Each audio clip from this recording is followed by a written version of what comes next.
Assalamualaikum warahmatullahi wabarakatuh. Selamat datang teman-teman di blog saya. Sebelumnya perkenalkan, nama saya Muhammad Adibul Muhtar, mahasiswa UIN Wali Songo Semarang, jurusan Komunikasi dan Penyiaran Islam, Fakultas Dakwah dan Komunikasi.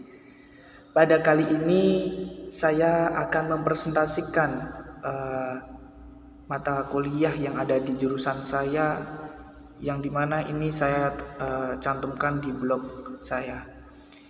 Yaitu di sini ada mata kuliah metodologi dakwah, komunikasi massa, dan dampak adanya etika berkomunikasi. Oke, langsung saja kita masuk ke materi yang pertama, yaitu metodologi dakwah. Oke. Nah, metodologi dakwah. Islam adalah agama dakwah, dan dakwah adalah watak dari ajaran Islam. Dalam rangka pengaktualisasian konsep ajarannya, inilah Islam mengembangkan metode dan strategi dakwah yang secara historis telah diteladankan oleh Rasulullah SAW, yang kemudian dalam rangka mencapai tujuan dakwah ini haruslah dengan metode dakwah yang berisikan ilmu pengetahuan dengan mempelajari cara-cara berdakwah, dakwah yang efektif dan efisien, yang sesuai dengan kondisi dan situasi saat ini. Berarti kita dalam metodologi dakwah ini kita mengembangkan ajaran-ajaran metode dakwah yang dibawa Rasulullah SAW, dan kita samakan dengan apa yang berkembang di saat zaman ini. Kemudian pentingnya mempelajari metodologi dakwah, ilmu dakwah, karena esensi dakwah ialah menyeru manusia kepada al-haq, memerintah segala sesuatu bentuk kemungkaran dari seluruh aspek kehidupan manusia dan masyarakat, yang selanjutnya menciptakan suatu umat terbaik, yaitu khairul ummah, menjadi muslim yang berkualitas, yang nantinya oleh Allah dijanjikan akan memperoleh ridho dan surga. Kita sebagai mahasiswa Fakultas Dakwah tentunya kita harus bisa memahami bagaimana metode-metode dakwah yang dibawa para pendahulu, tentunya yaitu yang diajarkan oleh Rasulullah. Tujuan utama dari mata kuliah ini agar mahasiswa mengenal, memahami, dan mampu memilih serta mengaplikasikan ragam metode dakwah dalam melaksanakan dakwah. Nah, mata kuliah ini mengembangkan topik-topik inti yang meliputi pengertian sumber landasan metodologi dakwah, ruang lingkup metodologi dakwah, serta perkembangan metodologi dakwah hingga metode-metode dakwah dari segi media, kelompok sasaran, materi, dan segi teknik.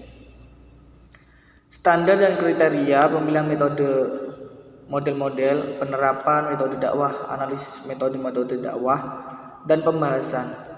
Nah, di sini saya ada fungsi metodologi dakwah dalam pengembangan dakwah, yaitu di sini mata kuliah ini bertujuan untuk satu, meningkatkan kemampuan memahami konsep-konsep dakwah dalam Al-Quran dan Al-Hadis tentunya.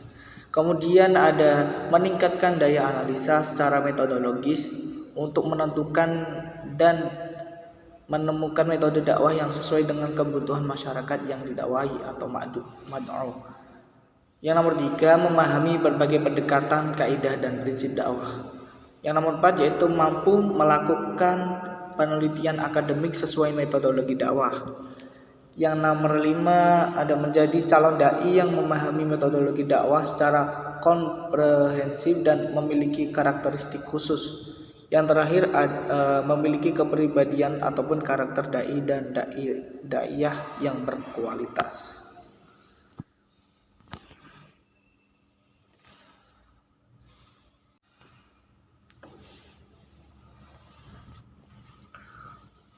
Oke, kita lanjut. Di sini ada sepotong ayat dari Al-Quran surat An-Nahl ayat 14 ayat 125. Mohon maaf. Langsung saja, dalam ayat ini metode dakwah ada 3, yaitu bil al-hikmah, yang nomor 2 mau'izatul hasanah, yang nomor 3 yaitu mujadalah billati hiya ahsan. Yang pertama al-ilmah, Al-hikmah yaitu berdakwah dengan memperhatikan situasi dan kondisi sasaran dakwah dengan menitik beratkan pada kemampuan mereka. Terus mau'izatul hasanah yaitu berdakwah dengan memberikan nasihat-nasihat atau menyampaikan ajaran-ajaran Islam dengan rasa kasih sayang. Yang nomor 3 yaitu mujadalah bilatihi ahsan, yaitu berdakwah dengan cara bertukar pikiran dan membantah dengan cara yang sebaik-baiknya dengan diberikan tekanan-tekanan yang memberatkan pada komunitas yang menjadi sasaran dakwah, atau bisa kita contohkan yaitu dengan cara berdebat. Kita lanjut materi yang kedua, yaitu ada komunikasi massa. Komunikasi massa adalah pesan yang dikomunikasikan melalui media massa pada sejumlah besar orang, atau kita bisa sebut mass communication is message communicates through mass medium to a large number of people. Dari definisi tersebut dapat diketahui bahwa komunikasi massa itu harus menggunakan media massa. Jadi sekalipun komunikasi itu disampaikan kepada khalayak yang banyak, seperti rapat akbar di lapangan luas yang dihadiri oleh ribuan orang, bahkan puluhan ribu orang, jika tidak menggunakan media massa, maka itu bukan disebut dengan komunikasi massa. Media komunikasi yang termasuk media massa adalah radio, siaran televisi.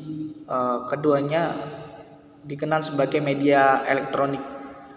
Terus kalau sebagai media cetak kita bisa contohkan yaitu surat kabar, majalah, atau yang lainnya juga. Kemudian ada pun beberapa ciri-ciri berkomunikasi massa yaitu sebagai berikut. 1. Ada komunikator, 2. ada komunikan, dan ketiga yaitu pesannya bersifat umum. Yang nomor 4, komunikasinya berlangsung satu arah. Yang nomor 5, komunikasi menimbulkan keserempakan. Yang nomor 6, komunikasi massa mengandalkan peralatan teknis media massa. Nomor 7, komunikasi massa dikontrol oleh gatekeeper. Oke, untuk penjelasannya, untuk mempersingkat waktu, teman-teman nanti bisa dibaca sendiri di blog saya ya. Kita langsung masuk saja ke materi yang nomor yang terakhir, yaitu dampak adanya etika berkomunikasi. Tentunya kita sebagai seorang jurnalistik, sebagai orang yang ahli komunikasi, tentunya kita harus tahu bagaimana kita menerapkan etika berkomunikasi. Nah, pada materi kali ini saya akan membahas dampak ketika kita berkomunikasi menggunakan etika berkomunikasi. Oke, kita langsung masuk saja ya. Nah, dampak adanya etika berkomunikasi.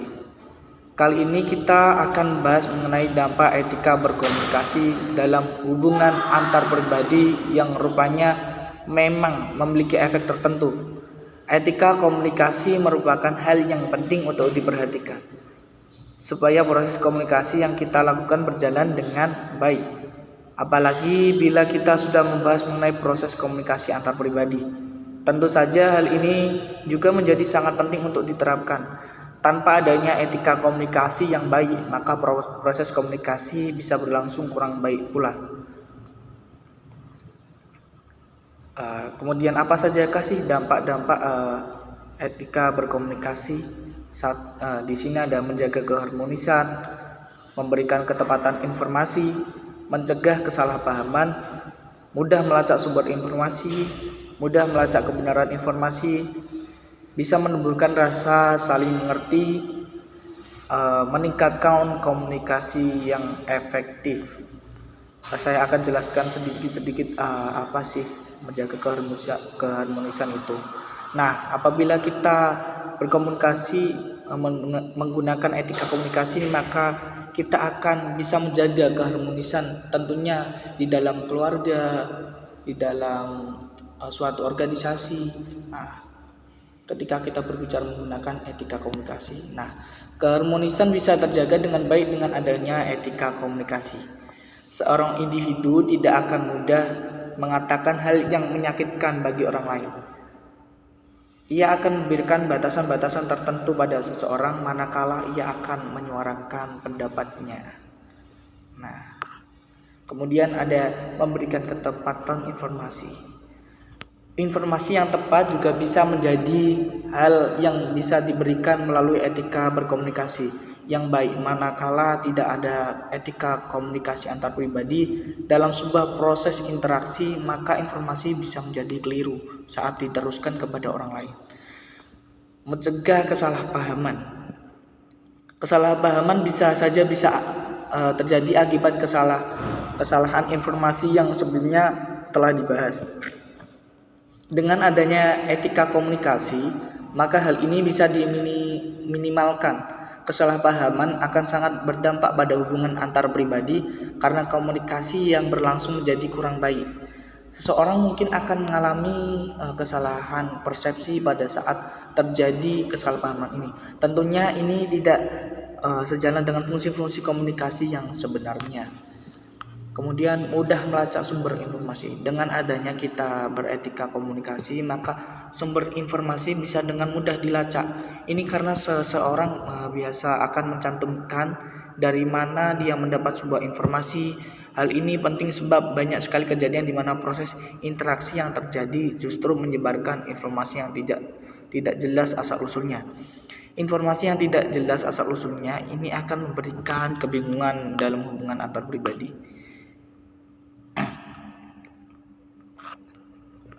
Mudah melacak kebenaran informasi ini juga bisa kita samakan dengan mudah melacak sumber informasi yang di atas tadi. Langsung kita lanjut aja, menumbuhkan rasa saling mengerti. Ketika kita berkomunikasi menggunakan etika komunikasi, maka rasa saling mengerti juga itu akan semakin didapatkan dengan adanya saat kita berbicara menggunakan etika komunikasi. Dalam etika komunikasi, perdebatan adalah hal yang wajar dan bisa digunakan untuk mencari pemecahan masalah bersama-sama. Ini akan menciptakan sikap saling mengerti dalam hubungan antar pribadi. Tak jarang dan strategi komunikasi efektif yang kemudian diterapkan di dalamnya. Mungkin kita di saat kita berdebat, kita menganggap kita itu menghormati pendapat-pendapat dari orang-orang lain, juga kita menumbuhkan rasa saling mengerti kita. Terus ada yang terakhir, meningkatkan komunikasi menjadi lebih efektif. Komunikasi yang efektif juga bisa menjadi bagian dari etika komunikasi yang baik. Proses komunikasi yang berlangsung akan saling menguntungkan dan memiliki tujuan tertentu yang baik. Tentu saja akan meningkatkan kualitas hubungan sosial antar individu yang baik juga karena adanya penerapan teknik komunikasi efektif. Jadi itulah tadi beberapa dampak dari adanya etika komunikasi. Rupanya memang sangat berpengaruh sekali etika berkomunikasi ini. Dampak etika berkomunikasi dalam hubungan antar pribadi benar-benar dapat membuat proses komunikasi di dalamnya berjalan dengan lebih teratur. Oke, mungkin sekian dari pemaparan materi-materi yang sudah saya paparkan. Semoga sedikit ilmu yang saya berikan bisa bermanfaat bagi teman-teman semua. Mungkin cukup sekian dari saya. Apabila ada kesalahan, saya mohon maaf sebesar-besarnya. Allahumma fiq ila aqwamit thoriq. Wassalamualaikum warahmatullahi wabarakatuh.